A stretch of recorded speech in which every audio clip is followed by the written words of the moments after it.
ನಮ್ಮ ಜೊತೆಗೆ ನಟ ಮತ್ತು ಚಿಂತಕ ಪ್ರಕಾಶ್ ರಾಜ್ ಅವರು ಇದ್ದಾರೆ. ಮಾತನಾಡಿಸ್ತಾ ಹೋಗ್ತೀನಿ. ಸರ್, ಮುಖ್ಯವಾಗಿ ಇಲ್ಲಿ SIR ವಿರೋಧವಾಗಿ ನೀವು ಪ್ರಗತಿಪರ ಸಂಘಟನೆಗಳು ನೀವು ಎಲ್ಲರೂ ಕೂಡ ನಿಂತಿರೋದು. ಇದು ನಿಮ್ಮ ವೈಯಕ್ತಿಕವಾಗಿ ನಿಂತಿರೋದು ಅಥವಾ ನಾಗರಿಕ ಸಮಾಜದ ಪರವಾಗಿ ನಿಂತಿರೋದು ಅನ್ನೋ ಒಂದು ಪ್ರಶ್ನೆ ಈಗ ಉದ್ಭವ ಆಗಿರೋದು ಅಂತ. ನಾನೂ ಪ್ರಜೆ, ನಾಗರಿಕ ಸಮಾಜನೂ ಒಂದು ಪ್ರಜೆ. ನೋಡಿ, ಕರ್ನಾಟಕಕ್ಕೆ SIR ಬರೋದಕ್ಕೆ 6 ತಿಂಗಳ ಮುಂಚೆನೇ ನಾವು ಕರ್ನಾಟಕದ ನಾಗರಿಕ ಸಮಾಜ ಎಚ್ಚೆತ್ಕೊಳ್ತು. ಯಾಕಂದರೆ ಬೇರೆ ರಾಜ್ಯಗಳಲ್ಲಿ ಹೇಗೆ ನಡೀತು ಅಂತ ನಾವು ನೋಡಿದ್ವಿ. ಎಚ್ಚೆತ್ಕೊಂಡು ಅದಕ್ಕೆ ಬೇಕಾದ ಕೆಲಸಗಳನ್ನು ಮಾಡ್ತಾಯಿದ್ವಿ. SIR ಬಂದಾಗ ಅದನ್ನು ಪ್ರತಿರೋಧವನ್ನು, ಅಂದರೆ ಈ ಪ್ರಕ್ರಿಯೆ ತಪ್ಪಾಗಿದೆ, 1 ತಿಂಗಳಲ್ಲಿ 5.5 ಕೋಟಿ ಜನರನ್ನು ನೀವು ಮ್ಯಾಪ್ ಮಾಡೋಕ್ಕೆ ಸಾಧ್ಯ ಇಲ್ಲ ಅಂತ. ಆದರೂ ಹಠ ಬಿಡದ ತ್ರಿವಿಕ್ರಮರಂತೆ, ಬೇತಾಳನ್ನ ಬೆನ್ನತ್ತದಂತೆ ಅವ್ರು ಬಂದರು. ಎನ್ಯುಮರೇಷನ್ ಫಾರ್ಮ್ಗಳನ್ನು ಕೊಟ್ಟರು. ಎಷ್ಟೋ ಕಡೆ ಎನ್ಯುಮರೇಷನ್ ಫಾರ್ಮನ್ನು ಕೊಟ್ಟಿಲ್ಲ. ಮತ್ತು ಮನೆಯಲ್ಲಿಲ್ಲ ಅನ್ನೋ ಕಾರಣಕ್ಕೆ ಡಿಲೀಟ್ ಮಾಡೋದು, ಮನೆಯನ್ನು ಬದಲಾಯಿಸಿದ್ದಾರೆ ಅನ್ನೋ ಕಾರಣಕ್ಕೆ ಡಿಲೀಟ್ ಮಾಡೋದು ಎಷ್ಟರ ಮಟ್ಟಿಗೆ ಕಾನೂನು? ನೋಡಿ, ಇದರಲ್ಲಿ ನಮಗೆ ಅನುಮಾನನೇ ಏನಂದರೆ, ಇಡೀ ಚುನಾವಣೆ ಪ್ರಕ್ರಿಯೆ, ಈ ಪ್ರಕ್ರಿಯೆ ಇದೆಯಲ್ಲ, ಇದು ಮಾಡೋದಕ್ಕೆ ಮುಂಚೆ ಚುನಾವಣಾಧಿಕಾರಿಯನ್ನು ಆಯ್ಕೆ ಮಾಡುವ ಪ್ರಕ್ರಿಯೆಯಲ್ಲಿ ಪ್ರಜಾಪ್ರಭುತ್ವ ಇಲ್ಲ. ಇಬ್ಬರು ಆಳುವ ಪಕ್ಷದಿಂದ ಒಬ್ಬರು ವಿರೋಧ ಪಕ್ಷದ ಅಂದ ತಕ್ಷಣ ಎಲ್ಲಿರುತ್ತೆ ಅಲ್ಲಿ? ಸರ್, ಇತ್ತೀಚೆಗೆ ಸುಪ್ರೀಂ ಕೋರ್ಟ್ ಕೂಡ ಕಳವಳ ವ್ಯಕ್ತಪಡಿಸುತ್ತೆ. ಅದಾದ ನಂತರ ನೀವು ಜುಡಿಷಿಯಲ್ ಇಮ್ಯುನಿಟಿ ಒಂದು ಚುನಾವಣಾ ಆಯೋಗಕ್ಕೆ ಹೇಗೆ ಕೊಡ್ತೀರಿ? ಅಂದರೆ ನ್ಯಾಯಾಲಯದಿಂದ ವಿನಾಯಿತಿ, ಅಂದರೆ ನೀವು ಏನೇ ಮಾಡಿದ್ರು ನಿಮ್ಮ ಮೇಲೆ ಕೇಸ್ ಹಾಕೋಂಗಿಲ್ಲ ಅನ್ನೋದು. ಯಾರವರು? ಪ್ರಜೆಗಳ. ಈಗ ಏನಾಗಿದೆ, ಹತ್ರ 1.5 ಕೋಟಿ ಜನ ಕ್ಯೂನಲ್ಲಿ ನಿಲ್ಲಬೇಕಾಗಿದೆ. ಇವತ್ತು ಸತ್ತವರ ಸಂಖ್ಯೆ ಹಾಕಿದ್ದಾರೆ 16 ಲಕ್ಷ. ಕರ್ನಾಟಕದಲ್ಲಿ ಹೋದ ವರ್ಷದ ಲೆಕ್ಕ ಪ್ರಕಾರ 4 ಲಕ್ಷ. 3 ಪಟ್ಟು ಹೆಂಗಾಯಿತು, 4 ಪಟ್ಟು ಹೆಂಗಾಯಿತು? ಸರಿ, 22ರಿಂದ ಸತ್ತೋರ ಸಂಖ್ಯೆ ಅಂದರೆ 22ರಿಂದ ಪ್ರತಿ ವರ್ಷ SIR ಮಾಡ್ತಿದ್ದೀನಿ ಅಂತಿದ್ದೀರಲ್ಲ, ಅವಾಗ ಕೆಲಸ ಮಾಡಲಿಲ್ವ ನೀವು? ಸ್ಪೆಲ್ಲಿಂಗ್ ಮಿಸ್ಟೇಕ್ಗಳು 2002ರಲ್ಲಿ ಸ್ಪೆಲ್ಲಿಂಗ್ ಮಿಸ್ಟೇಕ್ಸ್ ಬರೆದವ್ರು ಯಾರು? ನಿಮ್ಮ BLOಗಳು. ಜನರನ್ನು ತಬರಿಸಿಲ್ಲ ನೀವು. ಈ ಸಲ ಮಾತ್ರ ಯಾಕೆ ಇಡೀ ಭಾರತ ದೇಶವನ್ನು, ಪ್ರಜೆಗಳನ್ನು ಎಕ್ಸಾಮಿಗೆ ಕೂರಿಸಿದ್ರೆ ಅವರೇ ಫೈನ್ ಮಾಡಬೇಕು ಅಂತ? ಸೊ ನಿಮ್ಮ ಆಶಯ ಏನು? ಯಾವ SIR ಪ್ರಕ್ರಿಯೆ ಮತದಾರರು, ಹೊಸ ಮತದಾರನ ಒಳಗೆ ಸೇರಿಸಿಕೊಳ್ಳುವ, ಮೃತ ಮತದಾರರನ್ನು, ಡೂಪ್ಲಿಕೇಟನ್ನು ತೆಗೆದುಹಾಕುವ, ಮನೆಯಲ್ಲಿರೋರನ್ನು ಅವರ ಮತದಾನವನ್ನು ಅವರಿಗೆ ಸಾಬೀತು ಮಾಡುವ, ಅಥವಾ ಮನೆ ಚೇಂಜ್ ಮಾಡಿದವರು ಅಡ್ರೆಸ್ ಚೇಂಜ್ ಮಾಡುವ ಪ್ರಕ್ರಿಯೆ ಹೋಗಿ ಡಿಲೀಟ್ ಮಾಡೋ ಪ್ರಕ್ರಿಯೆ ಹೇಗಾಯಿತು? ಇವತ್ತು ಬೆಂಗಾಲ್ನಲ್ಲಿ ಏನಾಗ್ತಾ ಇದೆ? ಮಾಡಿದ್ರು 2 ತಿಂಗಳು 3 ತಿಂಗಳು ಎಲೆಕ್ಷನ್ಗೆ ಮುಂಚೆ ಮಾಡಿದ್ರು. ಹತ್ರ 1 ಕೋಟಿ ಮಕ್ಕಳು ಪ್ರಜೆಗಳು ಓಟೇ ಮಾಡಲಿಲ್ಲ.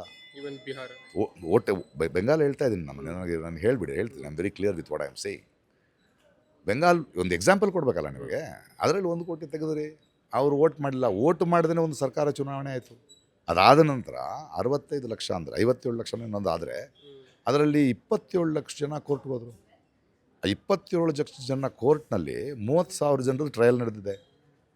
27 ಲಕ್ಷ ಜನ ಹೋದ್ರು, ನಾವು ಹೋಗ್ಬೋದು. ಈಗ 35 ಲಕ್ಷಕ್ಕೆ ಏರಿದೆ, ಅದು 55 ಲಕ್ಷಕ್ಕೂ ಏರ್ಬೋದು. ಅದನ್ನು ಯಾಕೆ ನಿಧಾನ ಮಾಡ್ತಾಯಿದ್ರಿ? ಯಾಕೆಂದರೆ ಬಟ್ಟೆ ಬಯಲಾದರೆ ಇದು ತಪ್ಪು ಅಂತ ಗೊತ್ತಾಗುತ್ತಲ್ವ. ಮತ್ತು ಅನಿವಾಸಿ ಬೇರೆ ದೇಶದವರೆಲ್ಲ ಆಗಿದ್ದಾರೆ ಅಂತ ಹೇಳಿದ್ರಿ. ಆವಾಗ ಕೋರ್ಟ್ ಏನು ಹೇಳ್ತು? ಇನ್ನು 2 ವಾರದಲ್ಲಿ ನನಗೆ ಕೊಡಿ ಅಂತ ಹೇಳ್ತು. 12 ವಾರ ಆಯಿತು, ಯಾಕೆ ಕೊಟ್ಟಿಲ್ಲ ನೀವು? ಇಲ್ಲಿ 4 ಲಕ್ಷ ಬಾಂಗ್ಲಾದೇಶಿಯರು ಎಲ್ಲಿದೆ ಅದು? ಅದರ್ಸ್ ಅನ್ನೋ ಲಿಸ್ಟ್ನಲ್ಲಿ ನೀವು ಮುಖಚಹರೆ ಯಾಕೆ ಹಾಕ್ತಿಲ್ಲ?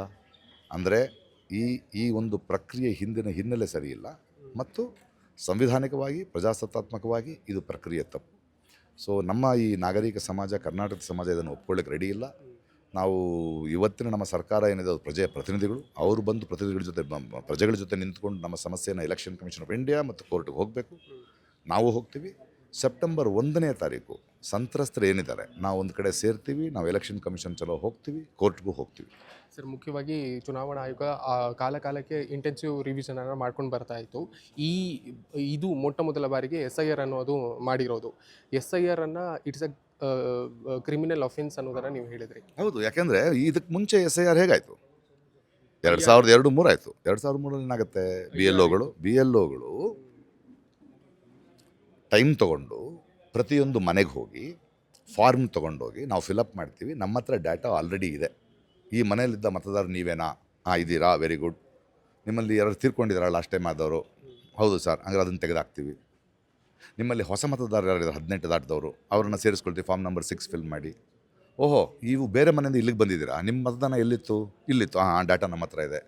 ಸೊ ನೀವು ಶಿಫ್ಟ್ ಆಗಿದ್ದೀರಿ 8 ಫಿಲ್ ಮಾಡಿ ಇಲ್ಲಿಗೆ ಶಿಫ್ಟ್ ಆಗಿದ್ದೀರಿ ಅಂತ ಈ ಬೂತ್ಗೆ ನೋಂದಾಯಿಸ್ಕೊಳ್ಳಿ, ಅದನ್ನು ನಾವು ತೆಗೆದು ಹಾಕ್ತೀವಿ. ಇದು ಒಂದು ಪ್ರಜೆಯನ್ನು ಗೌರವಿಸುವ ಮತ್ತು ಎಲೆಕ್ಷನ್ ಕಮಿಷನ್ ಮಾಡಬೇಕಾಗಿರೋ ಕೆಲಸ. ಈ ಸಲ 16ನೇ ತಾರೀಕು ಜುಲೈಗೆ ಎಲ್ಲವನ್ನು ಫ್ರೀಸ್ ಮಾಡ್ತೀವಿ. ಎನ್ಯುಮರೇಷನ್ ಫಾರ್ಮ್ ಕೊಡ್ತೀವಿ, ನೀವೇ ಫಿಲಪ್ ಮಾಡಬೇಕು. ಮನೇಲಿ ಇಲ್ದಿದ್ರೆ ಡಿಲೀಟು, ಮನೆ ಚೇಂಜ್ ಮಾಡಿದರೆ ಡಿಲೀಟು. ಏನು ನಾಟಕ ನಡೀತಾ ಇದೆ ಈ ದೇಶದಲ್ಲಿ? Sir form 6, form 6A, form 8 ಅಲ್ಲೂ ಕೂಡ ಬಹಳ ಗೊಂದಲಗಳಿದೆ. ಹೌದು. ಫಾರ್ಮ್ 6 ಹೊಸ ಮತದಾರರಿಗೆ, ಫಾರ್ಮ್ 6A ಅನಿವಾಸಿ ಭಾರತೀಯರಿಗೆ, ಫಾರ್ಮ್ 7 ಡಿಲೀಟ್ ಮಾಡೋದಕ್ಕೆ, ಫಾರ್ಮ್ 8 ಮನೆ ಚೇಂಜ್ ಮಾಡಿದರೆ ಅದು ಸ್ಪೆಲ್ಲಿಂಗ್ ಮಿಸ್ಟೇಕ್ಗಳಿದ್ರೆ ಅದನ್ನ ಯಾಕೆ ಮಾಡ್ತಿಲ್ಲ ನೀವು?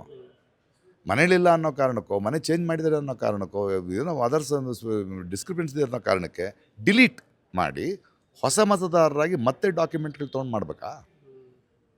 ಇದು ಹೇಗೆ ಪ್ರಕ್ರಿಯೆ ಇದು? ಇದರ ಹಿಂದೆ ಇರುವ ಹುನ್ನಾರ ಏನು ಅನ್ನೋ ಪ್ರಶ್ನೆಗಳು ಹುಡ್ತಾ ಇದೆಯಲ್ಲ ಅಷ್ಟೇ.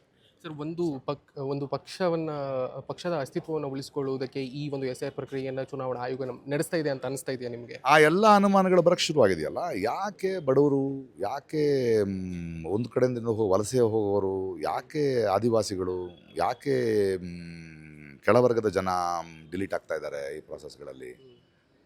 ಇದು ಯಾಕೆ ಅನುಮಾನ ಬರುತ್ತೆ ಅಂದರೆ, ನಿಮ್ಮ ಎಲೆಕ್ಷನ್ ಚುನಾವಣಾಕಾರಿ ಆಯ್ಕೆಯ ಪ್ರಕ್ರಿಯೆ ತಪ್ಪಿದೆ.